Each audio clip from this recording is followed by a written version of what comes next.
Lisa Ross, though you may know me better as Paper Daisy Creations, and I am here today to show you how to make a double bump tassel.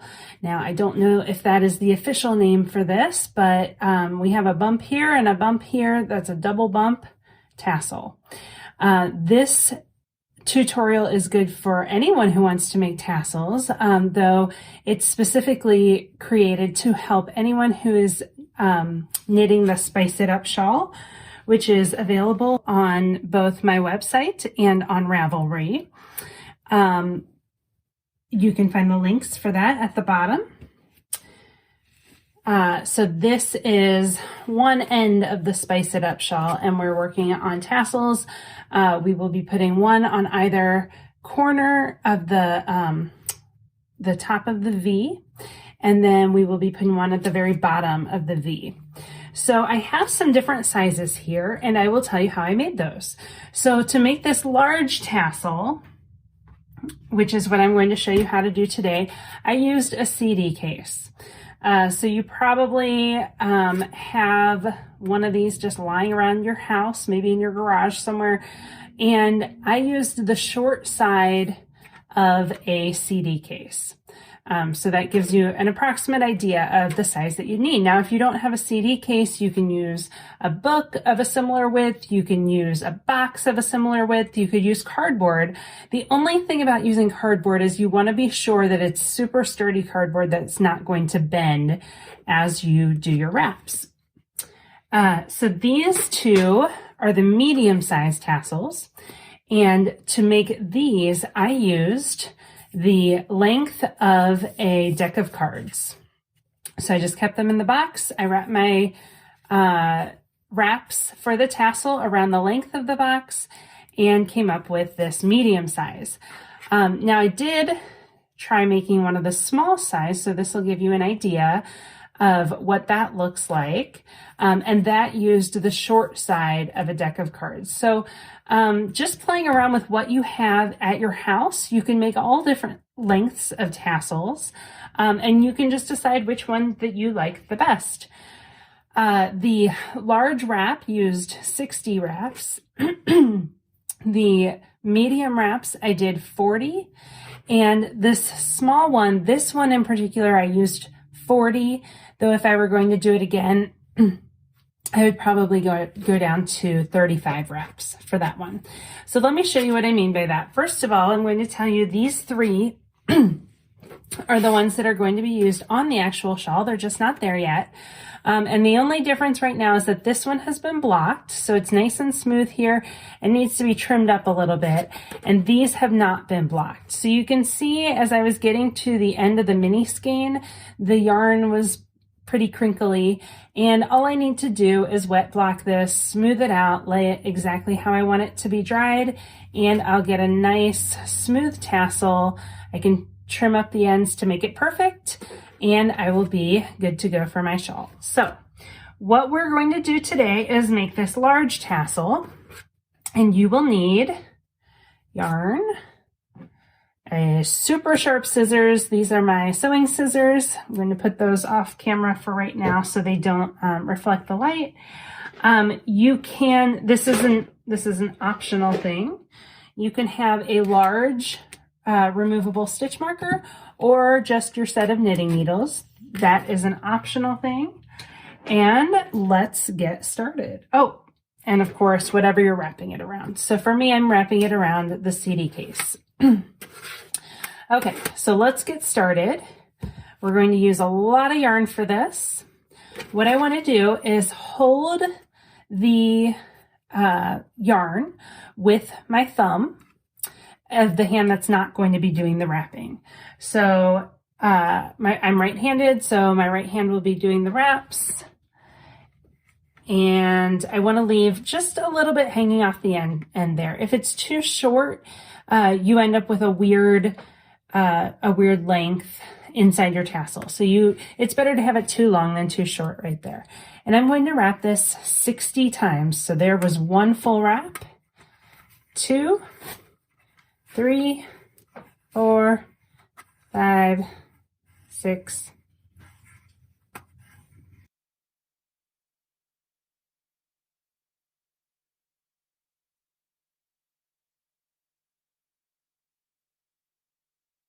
So I've wrapped it 60 times, and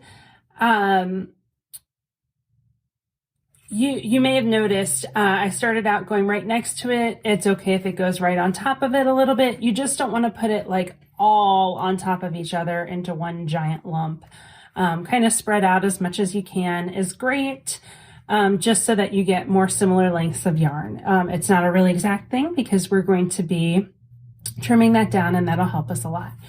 So I want to do the same thing right here, is leave just like a little bit of extra yarn at the bottom. And I'm going to clip that. Okay, and then before I take this off, I'm going to go ahead and get my my yarn tie ready. And so I want about a foot, maybe a little bit longer. It's kind of up to you and how long you would like it to be. And what I'm going to do now is slide this off. Now, be sure when you do your wraps, you don't want it to be pulled too tightly, because you want to be able to slide this off just like this. And as I'm sliding it off, I want to put my hand in that hole right there in between the loops. I want to keep that space right there. Okay, just like that. Okay, so you can see I've got my loops of yarn, and I am ready to tie it off. Okay, so inside that hole right there, that hole inside the loops, I'm just trying to get it even so that my ends come out at the bottom, I'm going to put this length of yarn. I just slide it through like this. And I'm going to do one other thing before I tie that off, and that is I can either stick these needles right here like this so that it's hanging down like that, or what I find to be a little bit more manageable is if you have a large removable stitch marker, you can scoop up all of those loops, and it just holds that in place so that when I go back to do, when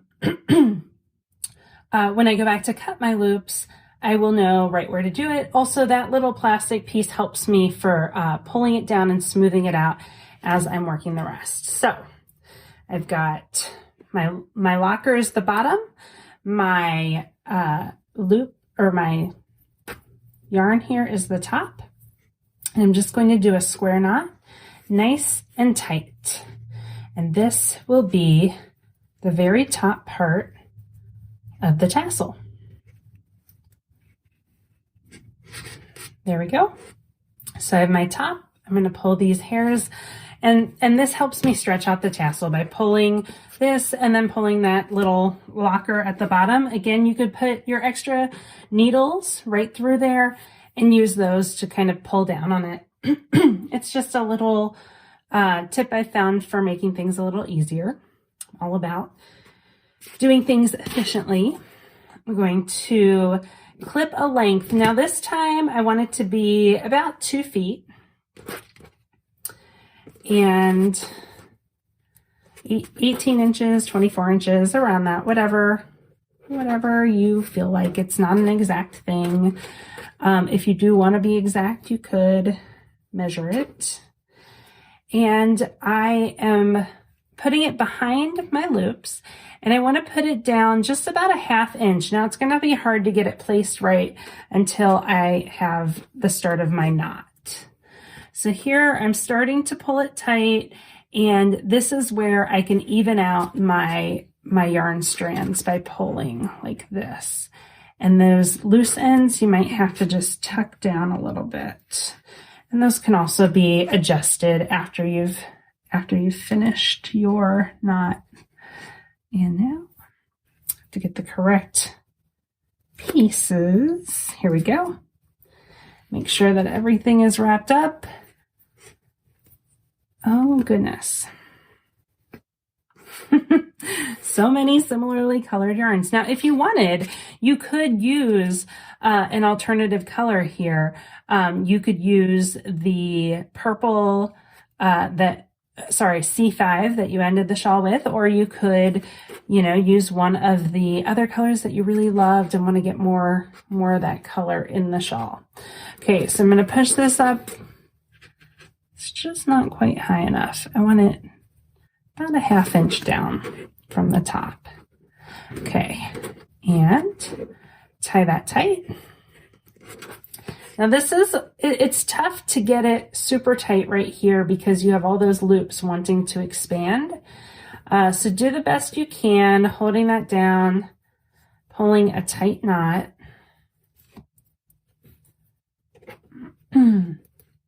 And don't stress about it too much if it is not super tight, because we are going to be wrapping it and we will make it super tight then.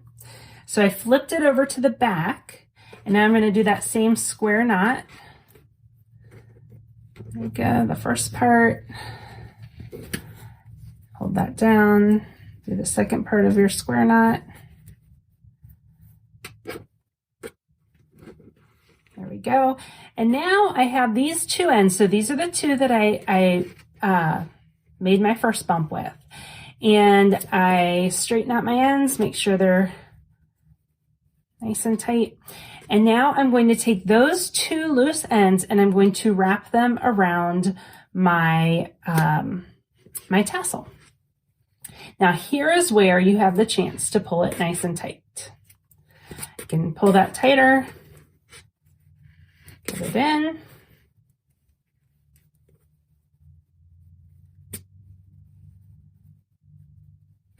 Okay, and I need to leave a couple inches so that I can weave that in with a tapestry needle. Tapestry needle. I did not include that in my list at the beginning, but you will definitely want to use this for tightening up your wraps. Okay, so to make this secure, what I'm going to do is take that needle and go under just a couple of these strands, just like this. It could even split one of the strands and that would be totally fine. It's just to secure it. And then I'm going to take it and put that needle right through the top of the bump and go out through the middle of my tassel. And what this is going to do is pull those ends into the tassel. They will now be part of it. And if you have a short one, you might have to do it an extra time. So we're going to put these right in the middle. And so that if they are a little short, that's totally fine because they will be right in the middle of your tassel. Here we go. So that is the first bump of our tassel. Now you could stop right here and you could skip on to the last step of cutting it, but I am actually going to make a double bump tassel. So I need another length of string, another length of yarn, about the same length. It's okay if it's not exact, just estimate. And we are going to do that same thing, but we're going to do it about 1/2 inch down below the previous bump, maybe even an inch lower. Looks like if I'm making it to match this one, then I would do a 1/2 inch for the top bunch and 1 inch below. Now for my central tassel, I chose to use a large tassel, and it will be different than either end. Those purple ones that I showed you earlier on, those medium-sized tassels, those are going to be, those are a slightly different length than these. And so since this is the only one of this size and this length, it doesn't have to match up, whereas you do want your other two for the corners to be identical or as similar as possible. So I'm pulling, straightening this out, straightening out my strands, and that is about 1 inch, maybe a little bit down. There we go. I'm going to do my square knot here, so I tie it as tightly as possible.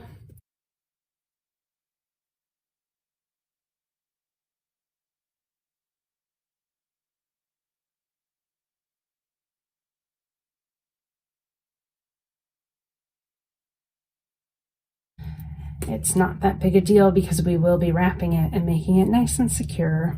So I flipped it over to the other side. I'm going to tie, secure that knot. Another square knot. There we go. And now I have my two ends. Now, this is a great time to even it out, to make sure that you get it, you know, the right length that you want. And it looks like this one is just a little bit lower, so I can slide it down or slide it up. Because I wasn't able to make super tight knots, I have a little bit of flexibility right there. And now I'm going to wrap it tightly.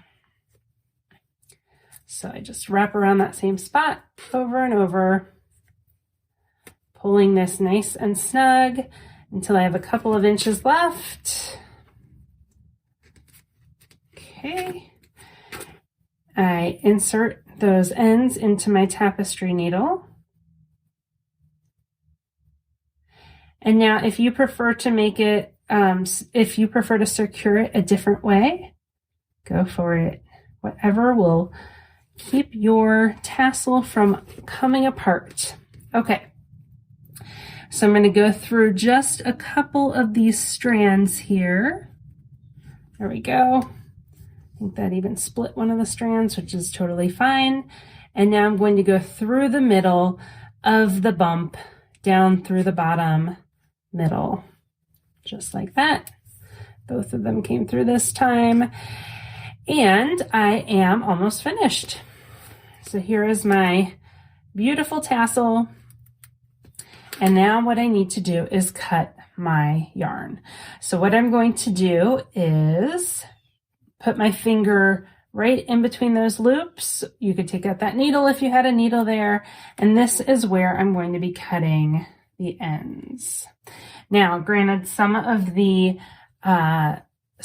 strands are longer, and those will be trimmed up in just a minute. And there's one of my ends from the tassel, but that's going to be in the middle, so it's not a problem. Okay, I want to put the side of my sharp scissors right through there. I'm going to pull on the top to make it nice and tight and even. I cut that right down the middle. Oh, there we go.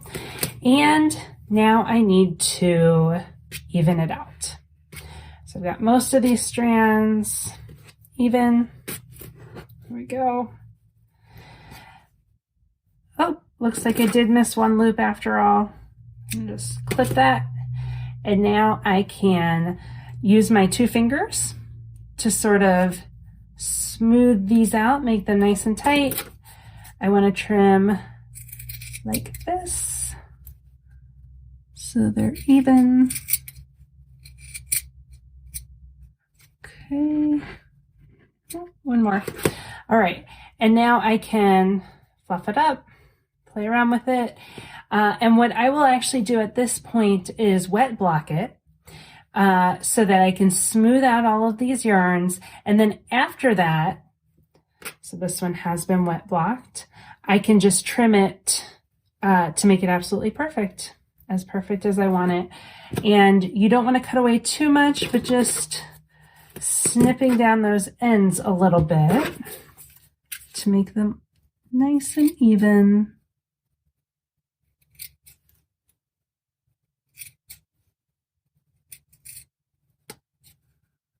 Okay. It's kind of like a pom-pom. You can futz around with it as much as you'd like until you get it just the way that you want. There's a couple of stragglers over here. And then this will be attached to the shawl.